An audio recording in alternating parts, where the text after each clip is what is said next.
মুসলমানদের অবস্থা এমন হয়েছে, বিশ্বের সবচাইতে নন্দিত এই কিতাবটা একটু তেলাওয়াত করবার সময়টুকু আমাদের হয় না। ব্যস্ত, we are leading very super busy life. খুব ব্যস্ত আমরা, কোরআন পড়ার সময় নাই। প্রতিদিন যেন একটু তেলাওয়াত করি। রাজি আছেন তো দেবিদ্বারের ভাইয়েরা? প্রতিদিন একটু একটু তেলাওয়াত করা যাবে?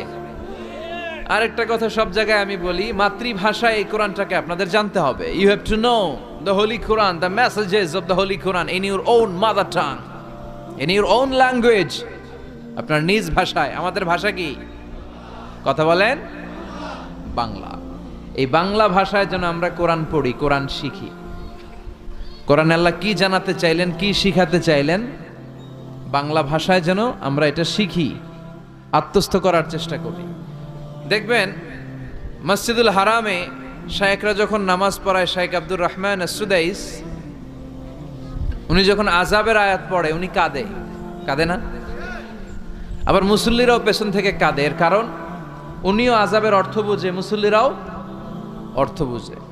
আমাদের তারাবির নামাজে, এত মসজিদে তারাবি পড়লাম বাংলাদেশে, কোনোদিন কোনো তারাবির নামাজে মুসল্লি আর ইমাম সাহেবের কাঁদতে দেখছেন? কথা কন, কেন কান্দে না? বুঝে নাই কোন দিক দিয়ে আযাব গেল, কোন দিক দিয়ে গজব গেল, কোন দিক দিয়ে জাহান্নাম গেল, কোন দিক দিয়ে ফেরাউন আসলো, কোন দিক দিয়ে ইউসুফ জুলেখার কাহিনী গেল, একটাও বোঝা যায়? কথা বলেন, বোঝা যায় না। ইমাম সাহেবও বোঝে না, আমরাও বুঝি না, কেউ বুঝে না, অর্থ বুঝি না, তাই আমাদের হৃদয়ে টাচ করে না। দেখবেন ওরা আযাবের আয়াত পড়লে কাঁদে, রহমত আর জান্নাতের আয়াত পড়লে ওদের হৃদয়টা ঠান্ডা হয়ে যায়। এই জন্য সালাতে আপনি কি পড়ছেন এটা বুঝতে হবে, সালাতে আপনি কি তেলাওয়াত করতেছেন বুঝতে হবে। আজীবন পড়লেন সামি আল্লাহু লিমান হামিদা, অর্থ কি অনেকেই জানে না, আছে না নাই? এজন্য মাতৃভাষায় কোরআন জানতে হবে, কোরআন তেলাওয়াত মনোযোগ দিয়ে শুনতে হবে, কোরআন পড়তে হবে, পড়ায় দিতে হবে। আপনি কাউকে যদি সূরাতুল ফাতিহাটা শুধু শিখায়া দেন, সে সারা জীবন যতবার সূরা ফাতিহা তেলাওয়াত করবে তার একটা পার্সেন্টেজ সওয়াব আপনার আমলনামায় আছে না নাই? এজন্য কোরআনের আবৃত্তি শিখা, কোরআনের অর্থ জানা মাতৃভাষায়, নিজে কোরআন পড়া, অন্যকে পড়ায় দেওয়া, এবং কোরআনের আন্দোলন করা দরকার আছে না নাই? সব সময় কোরআনের পক্ষে থাকার দরকার আছে না নাই? আল্লাহ তুমি আমাদেরকে সহি সমাজ দান করো। তাই আমরা যখনই কোরআনের কথা শুনবো নিজেদেরকে পরিবর্তনের জন্য শুনবো, ঠিক কিনা? আমার আখিরাতটাকে সুন্দর করার জন্য শুনবো। আমাদের তাফসির মাহফিলগুলো হয়ে গেছে এখন শোডাউন, অনেক লোক জড়ো হইতে হবে, স্লোগান হইতে হবে, এগুলো আছে না নাই? আমাদেরকেও বেঁধে দেয় অনেক জায়গায়, হুজুর আপনার কিন্তু আজকে মাহফিল কাঁপাইতে হবে। কি বলে? কাঁপাইতে হবে। কিন্তু অনেক জায়গায় বলে হুজুর আপনার জমাইতে হবে। কি বলে? জমাইতে হবে। আবার অনেক জায়গায় বলে হুজুর আপনার কিন্তু মাহফিলটা ধরে রাখতে হবে। কি করতে হবে? তো কোথাও আমাদের কাঁপাইতে হয়, কোথাও আমাদের জমাইতে হয়, আবার কোথাও মাহফিল ধরে রাখতে হয়। কথা বুঝতে পেরেছেন? তো এই মাহফিল কাঁপানো, জমানো, ধরে রাখা, এই টেন্ডেন্সি থেকে আসেন, বেরোয় আসি। We have to make a change. আপনাকে চেঞ্জ আনতে হবে, পরিবর্তন। বিশ্বনবী পৃথিবীতে এসেছেন পরিবর্তনের জন্য। তিনি কোনো জায়গায় খারাপ কিছু দেখলেই পরিবর্তন করে দিতেন। এক সাহাবাকে জিজ্ঞেস করলেন কি নাম? মাসমুক। সে বলে ইসমি হাজান, আমার নাম হলো হাজান। হাজান মানে দুশ্চিন্তা, হাজান মানে। বিশ্বনবী বললেন হাজান কারো নাম হতে পারে? দুশ্চিন্তা এটা একটা নাম হইল? বিশ্বনবী বললেন তোমার নাম আজকে থেকে হাজান নয়, আজকে থেকে তোমার নাম সাহাল। কি নাম? সাহাল মানে সহজ, সাহাল মানে। সে বলে না ইয়া রাসূলুল্লাহ, আমার বাপ চাচা নাম রাখছে হাজান, এটা আমি ছাড়বো না। বিশ্বনবী বললেন না, সালে যাও। তো সে বাড়িতে চলে গেল। যাওয়ার পর থেকে ওই যে দুশ্চিন্তা, দুশ্চিন্তা তার আর পিছু ছাড়ে না। তার ব্যবসায় লস, তার চাকরিতে লস, ওর পেটে ব্যথা, ওর মাথায় ব্যথা, ওর জ্বর, ওর মেয়ে কান্দে, ওর বউ দৌড়ায়, ওর পোলায় কয় আমি মরুম। কষ্ট আর জ্বালা ছাড়েই না। সবাই বলে ওই যে বিশ্বনবী তোমার একটা সুন্দর নাম দিয়েছিল, আনো নাই, এর বদদোয়া লাগছে, যাও নবীর কাছে মাফ চেয়ে নামটা চেঞ্জ করে আনো। হাজান ফিরে গেল বিশ্বনবীর কাছে, যে বলে ইয়া রাসূলুল্লাহ আমার হাজান নামের দরকার নাই, গোষ্ঠী কিলাই হাজান, আপনি কি নাম কইছিলেন ওটা কোন? আবার বিশ্বনবী বলে আমি বলছিলাম আন্তা সাহাল। সাহাল মানে সহজ, সাহাল মানে। বিশ্বনবীর কাছ থেকে নাম চেঞ্জ করে সাহাল নিয়ে আসলো। সাহাল বলে যেদিন থেকে আমি নাম চেঞ্জ করেছি ওই দিন থেকে আমার জীবনের সব কাজগুলো সহজ করে দিয়েছে কে? কি নবী ছিলেন? খালি চেঞ্জ করে দিতেন। চেঞ্জ করে দিতেন। এক নারীকে জিজ্ঞেস করলেন, মাসমুখী, হোয়াটস ইউর নেম? সে বলে, আমার নাম আসিয়া। আসিয়া মানে অবাধ্য। বিশ্বনবী বলেন, এটা একটা নাম হইল? তোমার নাম আজকে থেকে জামিলা। জামিলা মানে সুন্দরী, বিউটিফুল লেডি। জামিলা মানে সুন্দরী। সে নাম চেঞ্জ করে জামিলা নিয়ে নিল। সবাই বলল, যেদিন থেকে বিশ্বনবী তার নাম জামিলা করেছে, ওই দিন থেকে মরার আগের দিন পর্যন্ত এই মহিলার সৌন্দর্যে কোনোদিন ভাটা পড়ে নাই। আবার বিশ্বনবী মক্কা থেকে মদিনায় হিজরত করতে গেলেন। বিশ্বনবী বললেন, মাসমু হাযিহিল আরদ, এই জমিনের নাম কি? সবাই বলল, এই জমিনের নাম ইয়াসরিব। কি নাম? মদিনার আগের নাম ইয়াসরিব। ইয়াসরিব মানে to take revenge from someone, কারো থেকে প্রতিশোধ নেয়া। বিশ্বনবী বললেন, আমি যেই শহরে থাকবো ওই শহরের নাম হবে প্রতিশোধ। How come? It's quite impossible, অসম্ভব। আমি রহমতের নবী, ওমা আরসালনাকা ইল্লা I have sent you as a mercy for the entire universe. ও নবী, আমি আপনাকে গোটা বিশ্বের জন্য রহমত করে পাঠিয়েছি। রহমতের নবী যেই শহরে থাকবে ওই শহরের নাম প্রতিশোধের শহর না। আজকে থেকে এই শহরের নাম তবা কিংবা তৈবা, পবিত্র শহর। পরবর্তীতে এই শহরের নাম করা হলো মদিনাতুর রাসূল, মদিনাতুন নবী। সুবহানাল্লাহ পড়েন।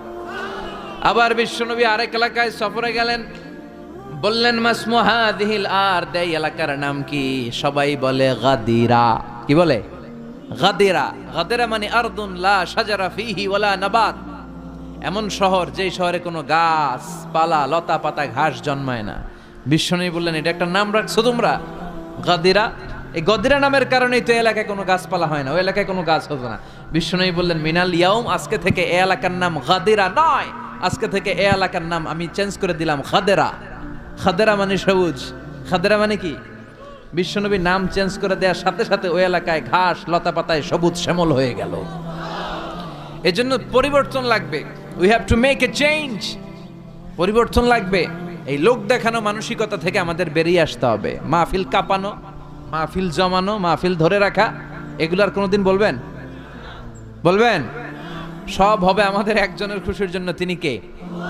চিল্লায় বলেন, আল্লাকা সিররুন ইনদাল্লাহ বাইনাকা আনতা ওয়া বাইনাল্লাহ, আল্লাকা সাদাকাতুন তাখফা লা ইয়ালামুহা ইল্লাল্লাহ, আল্লাকা সিররুন ইনদাল্লাহ বাইনাকা আনতা ওয়া বাইনাল্লাহ, আল্লাকা সাদাকাতুন তাখফা লা ইয়ালামুহা ইল্লাল্লাহ। সুবহানাল্লাহ পড়েন।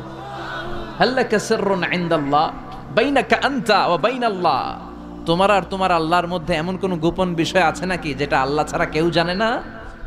তোমার জীবনে এমন কোনো গোপন দান আছে নাকি যেটা আল্লাহ ছাড়া কেউ দেখেনি? আমরা এখন দেখায় দেখায় দান করতে চাই, আছে না নাই? অমুক সমাজপতি, শিল্পপতি 2 লক্ষ টাকা বলেন মারহাবা, আছে না নাই? লোক দেখানো দান। এটা মিজানের পাল্লায় উঠালে কোনো ওজন হবে না। আপনি গোপনে 1 টাকা দিয়েছেন, এটারে উহুদ পাহাড়ের সমান ওজন করে আমলনামায় তুলে দিবে কে? এজন্য সবসময় খেয়াল রাখবেন যে একজনকে আমরা দেখাতে চাই, আমরা দেখাবো একজনকে। তিনি কে? মানুষকে দেখানোর জন্য কিছু করা যাবে? আল্লাহুম্মা রযুকনা ইখলাস। আল্লাহ তুমি আমাদের ইখলাস বাড়ায় দাও। আর জোরে পড়েন আমিন। আমরা আজকে সূরাতুল মুলক থেকে কথা শুনবো। মুলক সূরার নাম কি? এই সূরার অনেক ফজিলত আছে। এই সূরা রাত্রিবেলা যারা তেলাওয়াত করবে তাদের কবরের আযাব হবে না। কবরের কথা শুনলে ভয় লাগে না? একদিন মাটির ভেতরে হবে ঘরে মন আমার, কেন বান্ধ দালান ঘর, প্রাণ পাখি উড়ে যাবে পিঞ্জর ছেড়ে, ধরা ধামে সবই রবে তুমি যাবে চলে, বন্ধু বান্ধব যত মাতা পিতা দ্বারা সুত সবই হবে তোমার পরে মন আমার, কেন বান্ধ দালান ঘর। ঠিক কিনা? চলে যেতে হবে, কেউ থাকতে পারবো না। কিন্তু এই জিনিসটা আমাদের স্মরণেই আসে না। এত ব্যস্ততা, এত মায়া জাল, এত মায়ার জালে আমরা আটকে আছি। এত ব্যস্ত লাইফ, সকালবেলা অফিস, বিকেলবেলায় অমুক কাজ, তারপরে অমুক কাজ, একটার পর একটা কাজ চলতেই থাকে। এই ব্যস্ততার কারণে আমাদের জীবনটা সুপার বিজি লাইফ আমরা লিড করছি, আমাদের জন্য সময়ই নাই, কিন্তু চলে যেতে হবে। এজন্য সাইয়েদনা ওমর ফারুক বলতেন, মুতু ক্বাবলা আন তামুতু, মরার আগে একবার মরো।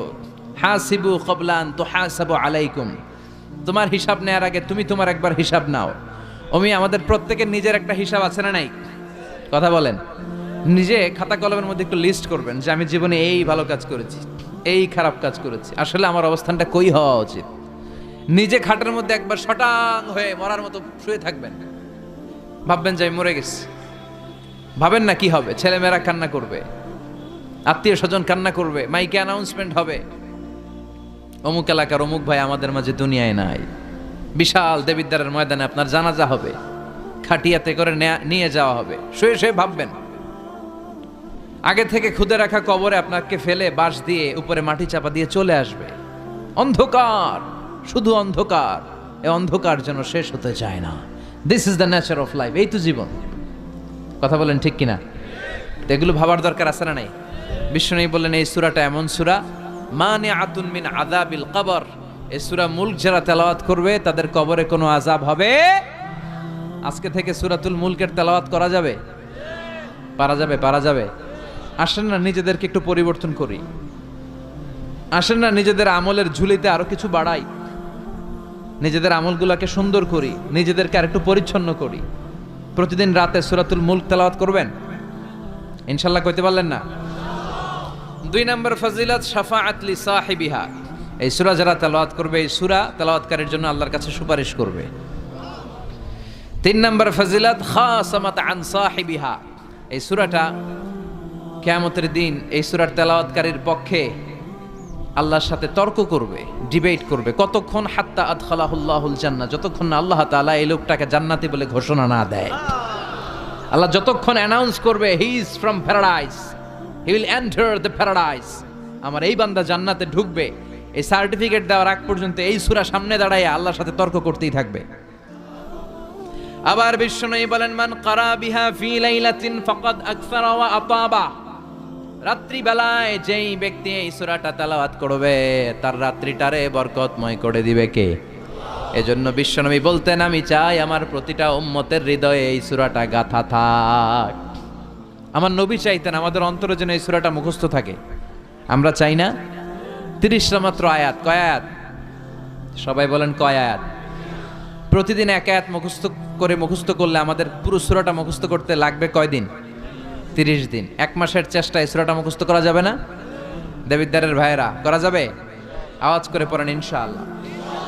এই সূরার মাহাত্ম্য হচ্ছে, এই সূরা আপনার দৃষ্টিভঙ্গিকে চেঞ্জ করবে, আপনার চিন্তার জগতে আন্দোলন তৈরি করবে, আপনার চোখকে খুলে দিবে, আপনার ঘুমন্ত বিবেককে জাগিয়ে দিবে।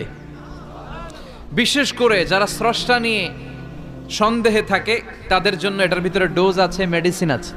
ইয়াং ছেলে পেলে অনেকে আমাদের প্রশ্ন করে, হুজুর আল্লাহরে নিয়ে অনেক প্রশ্ন জাগে, স্রষ্টার অস্তিত্ব নিয়ে, আখেরাত নিয়ে, কবরের জীবন নিয়ে আমাদের প্রশ্নের অভাব নাই, কারণ নাস্তিক্যবাদের ছড়াছড়ি আশেপাশে আছে না নাই?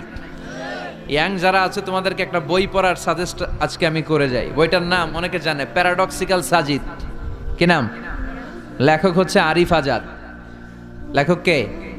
আরিফ আজাদ। বইটার নাম প্যারাডক্সিক্যাল সাজিদ। গত 21শে বই মেলায় এটা দ্য বেস্ট সেলার হয়েছিল, এজন্য নাস্তিকদের মাথা গরম। কথা বলেন। এই বছর সে আরেকটা বের করছে, প্যারাডক্সিক্যাল সাজিদ 2। এটা গতকাল থেকে বইমেলায় পাওয়া যাচ্ছে, 21শে বইমেলায়। এই প্যারাডক্সিক্যাল সাজিদ 1, প্যারাডক্সিক্যাল সাজিদ 2 প্রতিটা যুবকের সাথে সাথে রাখার দরকার, ঠিক কিনা? It's an eye opener for you. এই সূরাটা আপনাদের জন্য আই ওপেনার, চোখ খুলে দিবে। একটু চিন্তা করলেই বুঝবেন যে নাস্তিকদের যুক্তিগুলো খুবই হালকা। ওরা স্রষ্টাকে মানতে চায় না, আল্লাহরে মানতে চায় না। এর কারণ ওরা বলে আনসিন ইজ নাথিং, যেটারে দেখি না ওইটা মানি না। নাউজুবিল্লাহ পড়বেন না? কিন্তু ওরা ওদের জীবনে অনেক কিছু দেখে না, ওরা মানে না। কথা কন। আচ্ছা, আপনি আপনার জীবনে সরাসরি চোখ দিয়ে আমেরিকা দেখছেন? কথা কয় না। তা আমেরিকা যে আছে মানেন না? যারা এখনো হজে যান নাই, যারা এখনো যান নাই, কাবা ঘর নিজ চোখে সরাসরি দেখছেন? টিভিতে না, টিভিতে তো সবাই দেখছি। সরাসরি কাবা ঘর দেখছেন? তো আপনি যে দেখেন নাই, আপনি সৌদি আরব যে আছে কাবা ঘর যে আছে মানেন না? নাস্তিকরা বাতাস খালি চোখে দেখে না, দেখে, কিন্তু নাস্তিকরা বাতাস মানে না। Why do you believe on that? তো বাতাস মানুষ কেন? তোর দাদা তোর বাবা কোনোদিন বাতাস দেখছে? তুই তোর চোখ দিয়ে কোনোদিন বাতাস দেখেছিস? Do you see the air in the atmosphere? উত্তরে বলবেন no. So why do you believe on that? বাতাস বিশ্বাস করো কেন? Do you see the migraine pain when someone feel in his head? কেউ যখন মাথা ব্যথা অনুভব করে বলে যে আমার মাথাটায় প্রচন্ড ব্যথা, ওর যে মাথা ব্যথা দেখা যায়? কথা বলেন। ভাইজানের মাথা ব্যথা প্রচন্ড দেখা যাচ্ছে? মাথা ব্যথা থাকলেও মাথার অবস্থা যা, না থাকলেও এটা দেখা যায় না। So why do you believe on that? মাথা ব্যথা দেখা যায় না তো বিশ্বাস করোস কেন? এগুলো কপাল পড়া, এগুলো হচ্ছে নাম্বার 1 হাদারাম উল্লুক্কা পাঠা। এদের দলিলগুলো একেবারে নড়বড়ে। কুফানগরীতে এক নাস্তিক ছিল, সে বলে বেড়াতো আমি আল্লাহরে দেখি না তাই মানি না। কুফানগরীর লোকজন বলে আমাদের এক ইমাম আছে নাম নু'মান ইবনু সাবেত, ওনার সাথে বসলে তুমি আল্লাহরে দেখতে পাবা। সে বলে তাই, তাহলে তোমাদের ইমামকে ডাকো। সাইয়েদনা ইমাম আবু হানিফা টাইম দিলেন, এই জুমার দিন, আজকে জুমার দিন না, এই জুমার নামাজের পরে ঠিক ভর দুপুরে 2টায় সবাই আমরা একত্রিত হব। নাস্তিকও আসবে, সাইয়েদনা ইমাম আবু হানিফাও আসবে। জুমার সালাতের পরে লোকের বন্যা বয়ে গেল, বাঁধ ভাঙা জোয়ার, অনেক মানুষ। নাস্তিক এসেছে, লক্ষ লক্ষ লোক এসেছে, আসে নাই ইমাম আবু হানিফা। আসে না আধা ঘন্টা, 1 ঘন্টা, 2 ঘন্টা পরে আসছে। নাস্তিক বলে এই তোমাদের ইমাম যার কোনো সময়ের জ্ঞানই নাই, এর সাথে কিসের তর্ক? সাইয়েদনা ইমাম আবু হানিফা বলে ইনদি উযর, আমার ওজর আছে। কি ওজর? সাইয়েদনা ইমাম আবু হানিফা বলেন আমি ঘর থেকে বের হয়ে আসার পথে একটা নদী পার হয়ে আসতে হয়। আজকে এসে দেখি নদীর মধ্যে কোনো মানুষ টানুষ নাই, নৌকা নাই, মাঝি নাই, কিচ্ছু নাই। তো হঠাৎ দেখলাম পাশে বিশাল বড় একটা গাছ, এই গাছটা এমনি এমনি 2 ভাগ হয়ে গেল। হঠাৎ গাছ থেকে এমনি এমনি লম্বা তক্তা হয়ে গেল, এমনি এমনি তক্তাগুলো জোড়া লেগে নৌকা হয়ে গেল। আর নৌকা আমার সামনে আসলো, মাঝি ছাড়া, লগি বৈঠা ছাড়া আমি নৌকায় যেয়ে বসলাম। নৌকাটা আমার নিয়ে টান দিয়ে সাঁ করে ওপার নিয়ে গেল। তো এই যে এই কাজগুলো আর প্রসেসিং গুলো হতে আমার 2 ঘন্টা সময় লেগেছে। নাস্তিক কয় তগ ইমাম গাঞ্জা খাইছে, মাথার তার ছিঁড়া গেছে, নাহলে কোনো সুস্থ মানুষ এ কথা বলতে পারে? এমনি এমনি নাকি গাছ ভেঙে তক্তা হয়, এমনি এমনি নাকি তক্তা লেগে নৌকা হয়, এমনি এমনি নাকি মাঝি ছাড়া নৌকা চলে। সাইয়েদনা ইমাম আবু হানিফা বললেন এই তো আপনি লাইনে চলে আসছেন, আপনারে বুঝানো এখন আমার খুব সহজ হবে। এমনি এমনি গাছ কাটে না করাত ছাড়া, এমনি এমনি তক্তা জোড়া লাগে না, নৌকা হয় না মিস্ত্রি ছাড়া, এমনি এমনি নৌকা চড়ে না মাঝি ছাড়া। তাহলে এত বিশাল বড় আকাশটা কেমন করে এমনি এমনি হলো? জমিনটা কেমন করে এমনি এমনি হলো? সাগর, মহাসাগর, পাহাড়, মরুভূমি কেমন করে এমনি এমনি হলো? এগুলোর একজন স্রষ্টা আছে না নাই? নাস্তিক কয় তাই তো, আসলেই তো আমি হাদারাম, আসলেই তো আমি উল্লুক্কা পাঠা। এইভাবে তো আমি কখনো ভেবে দেখি নাই, এইভাবে তো কখনো চিন্তা করি নাই। ও ইমাম, তুমি আমার ঘুমন্ত বিবেককে জাগিয়ে দিয়েছ, তুমি আমার চোখের সামনের পর্দাটা উঠিয়ে দিয়েছ, তুমি আমার দৃষ্টিভঙ্গিকে পরিবর্তন করে দিয়েছ। ও ইমাম, তুমি আমার চোখ খুলেছ, তুমি আমাকে হক চিনতে সাহায্য করেছ। আর দেরি করতে চাই না, আমারে পড়িয়ে দাও লা ইলাহা ইল্লাল্লাহু মুহাম্মাদুর রাসূলুল্লাহ। কালিমা পড়ে মুসলমান হয়ে গেছে। আল্লাহু আকবার পড়েন। এমনি নাস্তিকদের জন্য এই সূরার ভেতরে আল্লাহ তাআলা অনেক দিক দর্শন রেখেছেন, জীবন দর্শন রেখেছেন। আল্লাহ বুঝাতে চান যে গোলাম, আমারে চেনার জন্য, আমারে দেখার জন্য তোর ডক্টরেট ডিগ্রি লাগবে না, তোর ব্যাচেলর ডিগ্রি, মাস্টার্স ডিগ্রি লাগবে না। তুই আমার সৃষ্টির দিকে একটু নজর করে তাকা, একটু ঠান্ডা মাথায় চিন্তা করে দেখ, একটু সাগরের দিকে তাকা, একটু নদীর দিকে তাকা, একটু পাহাড়ের দিকে তাকা। তাকালেই তুই বুঝবি সামওয়ান ইজ কন্ট্রোলিং এভরিথিং। একজন এমডি আছে, ম্যানেজিং ডাইরেক্টর, মহা ব্যবস্থাপক, যিনি গোটা বিশ্বের সব ব্যবস্থাপনার আঞ্জাম দিচ্ছেন। চিল্লায় বলেন ঠিক কিনা? আল্লাহ বলে তুই সাগরের দিকে তাকা, পাহাড়ের দিকে তাকা, নদীর দিকে তাকা। সাগরের দিকে তাকালে আমি আল্লাহরে খুঁজে পাবি। ঝর্ণার দিকে তাকা, ঝর্ণার মধ্যে আল্লাহর নিদর্শন আছে না নাই? ঝর্ণা ঝর্ণা ঝর্ণা রে, বলনা বলনা বলনা রে, কার বিরহে পাগল পাড়া তুই, কার মিলনে ফুল ফসলে ভরা রে তোর দুকুল ভই, কার মিলনে ফুল ফসলে ভরা রে তোর দুকুল ভই, ঝরনা ঝরনা ঝরনা রে, বলনা বলনা বলনা রে, কারবি রহে পাগল পাড়া তুই। সুবহানাল্লাহ পড়েন। ঝরনা দেখছেন কোনোদিন? হড়ে হড়ে দেখছেন? সিলেটে মাধবকুণ্ড, জলপ্রপাত, আর কোথায়? সীতাকুণ্ড, আর কোথায়? রাঙ্গামাটি, আর শ্রীমঙ্গল। ঝর্ণা আছে না? এই ঝর্ণার দিকে তাকাবেন, ঝর্ণার ঝরঝর শব্দের আওয়াজগুলো বুঝার চেষ্টা করবেন, দেখবেন ঝর্ণা আপনাকে বলে দিবে যে আমার স্রষ্টা কে। আল্লাহর সৃষ্টির দিকে তাকালে আল্লাহরে পাওয়ার সুযোগ আছে না নাই? এই তথ্যগুলো, এই উপাত্তগুলো, এই মেসেজ আর ইনফরমেশনগুলো আল্লাহ তাআলা এই সূরার ভেতরে ভরে দিয়েছে। শুনতে রাজি আছেন? আওয়াজ করে বলেন তো সূরার নাম। আরো জোরে সবাই বলেন কি নাম? মুলক। মুলক মানে কি? মুলক মানে রাজত্ব, মুলক মানে ক্ষমতা, মুলক মানে পাওয়ার, মুলক মানে কিংডম, মুলক মানে সভরেইনটি, মুলক মানে অথরিটি। অথরিটি কার? এজন্য রাব্বুল আলামিন বলেন তাবারাকাল্লাযী বিয়াদিহিল মুলকু ওয়া হুয়া আলা কুল্লি শাইইন কাদির। সুমহান সেই সত্তা যার হাতে ক্ষমতা, আর তিনি সকল কিছুই করতে ক্ষমতাবান, সবকিছুর উপর কর্তৃত্বশীল। চিল্লায় বলেন ঠিক কিনা? তাবারাকাল্লাযী, সুমহান তিনি, বিয়াদিহিল মুলক, যার হাতে ক্ষমতা। ক্ষমতা কার হাতে? নাকি প্রধানমন্ত্রীর হাতে, র্যাবের হাতে, পুলিশের হাতে, আমনেগো হাতে? আপনারা তো কোন ক্ষমতা সব আমগো হাতে। সকল ক্ষমতার উৎস কে? সকল ক্ষমতার উৎস আল্লাহ, কিন্তু আমরা বলে থাকি সকল ক্ষমতার উৎস জনগণ। এটা যুক্তিতে টিকে না। কি ক্ষমতা আছে আমাদের? কি ক্ষমতা আছে? কোনো ক্ষমতা নাই। মানুষকে আল্লাহ তেমন কোনো ক্ষমতাই দেয় নাই, যেটা দিছে এটার ক্ষমতা বলা যায় না। চিল্লায় বলেন ঠিক। আসল ক্ষমতার মালিক হলেন আল্লাহ। আমাদেরকে তো আল্লাহ দুর্বল করে বানিয়েছেন। ওয়া খালিকাল ইনসানু দাঈফা, আমাদেরকে দুর্বল করে তৈরি করেছে কে? শুধু আমরাই দুর্বল না, আমি দুর্বল, আমার বাপ দুর্বল, আমার দাদা দুর্বল, আমার 14 গোষ্ঠী দুর্বল। আমরা দুর্বলের ঘরের, চিল্লায় বলেন দুর্বলের ঘরের।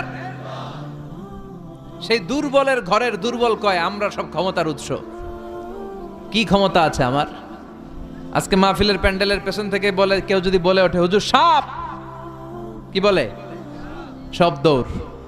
আমি আমার নানা ঘরে লইয়া দৌড়, তুমি এদিকে দৌড়া, চাচা আপন প্রাণ বাঁচা। সাপ কথাটা তো মজা করে বললাম, এতে অনেকে খুঁজতেছে আসলে কি সাপ। আর আসলেই যদি একটা anaconda, C snake, black mamba, king cobra, Python এসে ফস এই ফস করে যদি প্যান্ডেলে যদি একটা ঢুকতো, পাওয়া যেত কাউরে? কথা কন। তো এই হচ্ছে আমাদের ক্ষমতা। সাপ বাদ দেন, বাবা ব্যাংক চিনেন? চিনেন না? না, দেবিদ্দারে তো বাবা ব্যাংক নাই। কি করে? খালি লাফায়। 10টা বাবা ব্যাংক, 2টা এই স্টেজে, আর বাকি 8টা প্যান্ডেলে যদি ছেড়ে দেওয়া হয়, বাবা ব্যাংক আর কি লাভ দিবে? এর চেয়ে বড় লাভ দিবেন আপনারা। বাবা ব্যাংকের চেয়ে বড় লাভ দিয়ে আমরা দৌড়াইতে শুরু করব। কত অসহায় আমরা, কত দুর্বল। বল্লা পোকা, মৌমাছি আমাদেরকে কামড় দিয়ে উড়াল দেয়, এটারে ধরে যে মারমু এটাও পারি না। কুত্তা এম করে কামড়াইলে আমরা কুত্তারে কামড়াইতেও পারি না। কি অসহায়। পিঁপড়া কামড় দিলে আমরা কিছু করতে পারি না। কানের ভিতরে যদি কারো পিঁপড়া ঢুকে থাকে বুঝবেন সে মজাটা কি। আহা, হ্যাঁ, বাঁচার কোনো সুযোগ নাই, কোনো ক্ষমতাই নাই। এরপরও আমরা বলি সব ক্ষমতার মালিক আমি। দেখবেন যাদের ডায়রিয়া হয় আর 5-7 বার টয়লেটে গেছে, এর চেহারার দিকে তাকানো যায় না। বৈশা গেছে, বৈশা যান।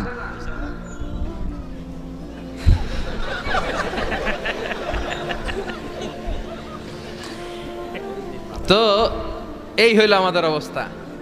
5-6 বার টয়লেটে গেলে আর ওর দইরা দাঁড় করানো যায় না। কাই মরে যাইও, আরে সবাই মাফ করে দেন, আই আর হাইতেন না,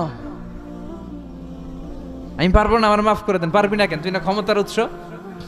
কথা কন। আসলে আমাদের কোনো ক্ষমতা নাই, আমরা দুর্বল। আসল ক্ষমতার মালিক একজন, চিল্লায় বলতে হবে তিনি কে। আমরা যে কত দুর্বল। ন্যাচারাল ক্যালামিটি অর ডিজাস্টার যখন হয়, প্রাকৃতিক দুর্যোগ, তখন নিজের অবস্থা খেয়াল করবেন। বন্যার সময় মানুষের কি অবস্থা হয়, ঠিক কিনা? ভূমিকম্পের সময় কি অবস্থাটা হয় আমাদের? রাত 3টার দিকে যদি ভূমিকম্প হয়, দৌড়, লুঙ্গি পইরা দৌড়, লুঙ্গি ছাড়াও দৌড়, আগে জান বাঁচাও। পাগল হয়ে যায়। বাচ্চাটারে কোলে নিয়ে দৌড়াবো, না স্ত্রীকে ঘুম থেকে জাগাবো, না ভাড়াটিয়াদেরকে উঠাবো, না নিজেই ছাদের উপর থেকে লাফ দেবো? ত্রাস, ভয়, ভূমিকম্প, সবাই দৌড়। দেখবেন ভূমিকম্প হইলে বাড়িওয়ালাও দৌড়, ভাড়াটিয়াও দৌড়।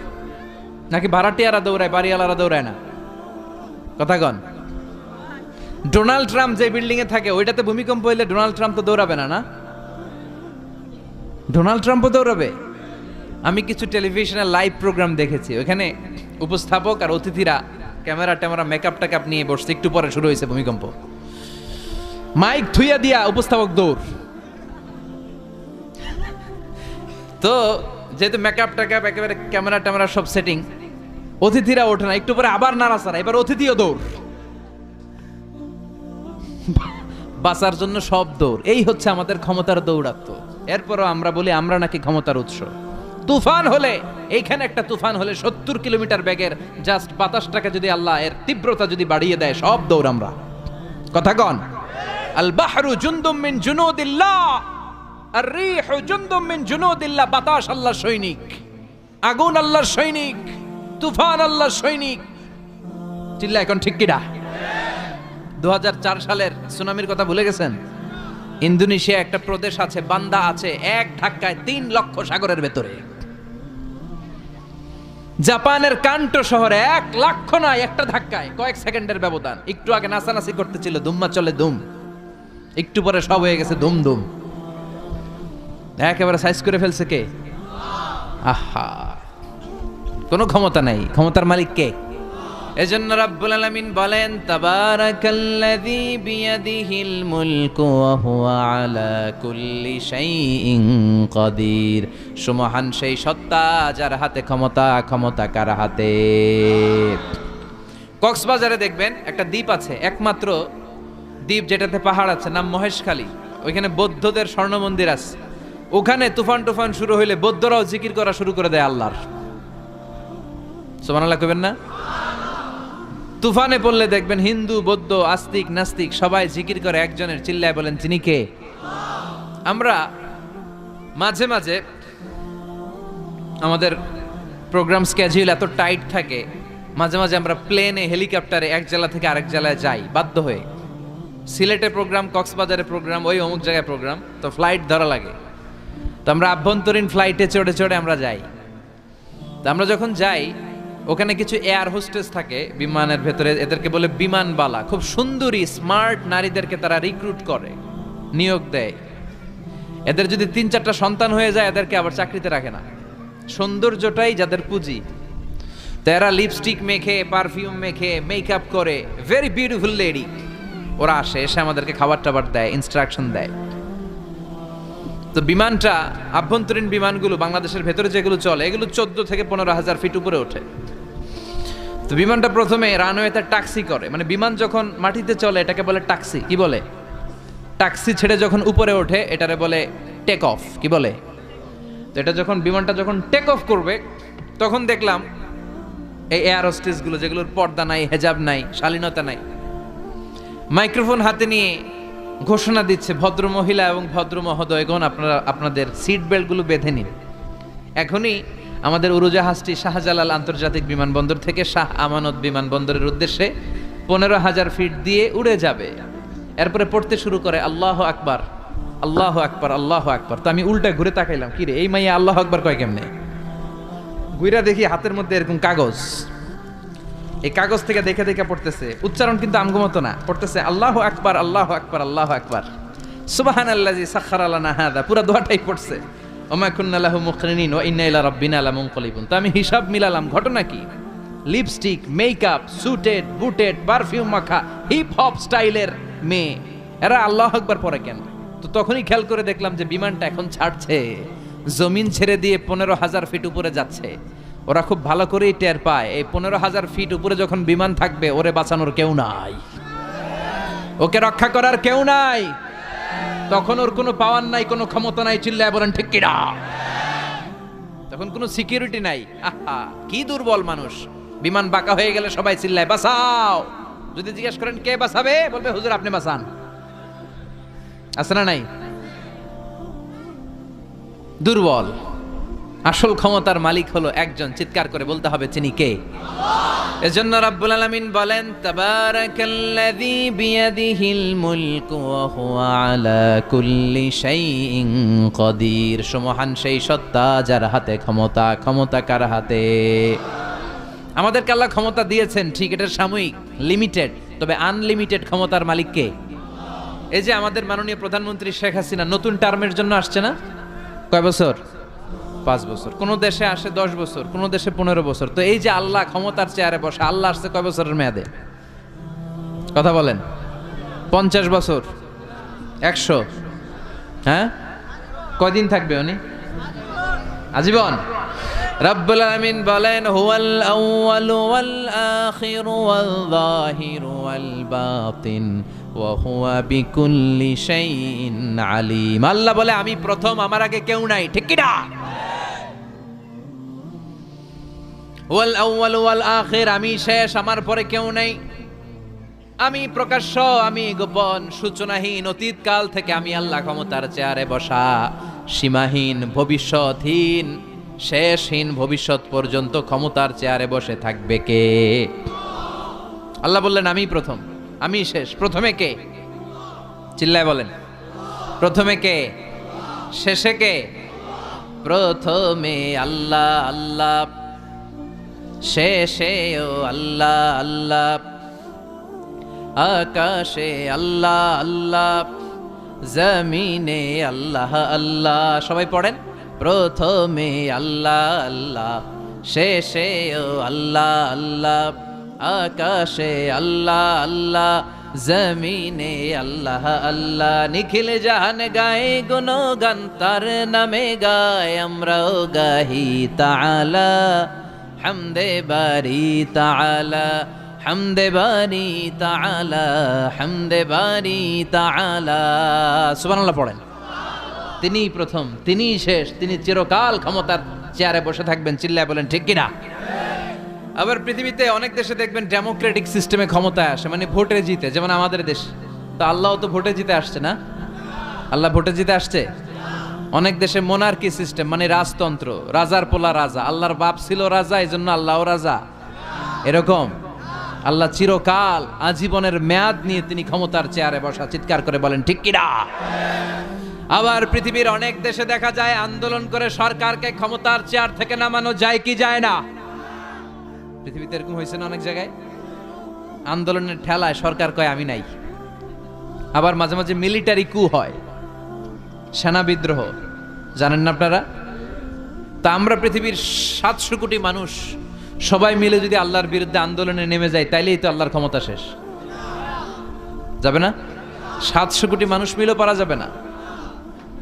আচ্ছা, জিন জাতি যদি বলে ও মানুষেরা তোদের সাথে আমরাও আছি, মানুষ জিন ভাই ভাই, আল্লাহর আর রক্ষা নাই, আল্লাহর গদি শেষ। আচ্ছা, ফেরেশতারাও যদি বলে ও মানুষ ও জিনেরা তোগুলোকে আমরাও আছি, 3 দলীয় মহাজোট, আল্লাহর চেয়ার উল্টে যাবে নাকি? কথা বলেন। আল্লাহ বলেন ওয়ালাম ইয়াকুল্লাহু শারীকুম ফিল মুলক, আমার ক্ষমতায় কোনো পার্টনার নাই। কুলিল্লাহুম্মা মালিকাল মুলক, আমি ক্ষমতার মালিক, এই ক্ষমতা কেউ ছিনায় নিতে পারবে না। গোটা বিশ্বের সবাই মিলে যদি আমার বিরুদ্ধে আন্দোলন করিস, আমার ক্ষমতার 1 ইঞ্চিও কমবে না। চিল্লায় বলেন ঠিক কি না। সে আল্লাহ বললেন তাবারাকাল্লাযী বিয়াদিহিল মুলকু ওয়া হুয়া আলা কুল্লি শাইইন কাদির। সুমহান সেই সত্তা যার হাতে ক্ষমতা। ক্ষমতা কার হাতে? ওয়া হুয়া আলা কুল্লি শাইইন কাদির, তিনি সব বিষয়ে ক্ষমতাবান।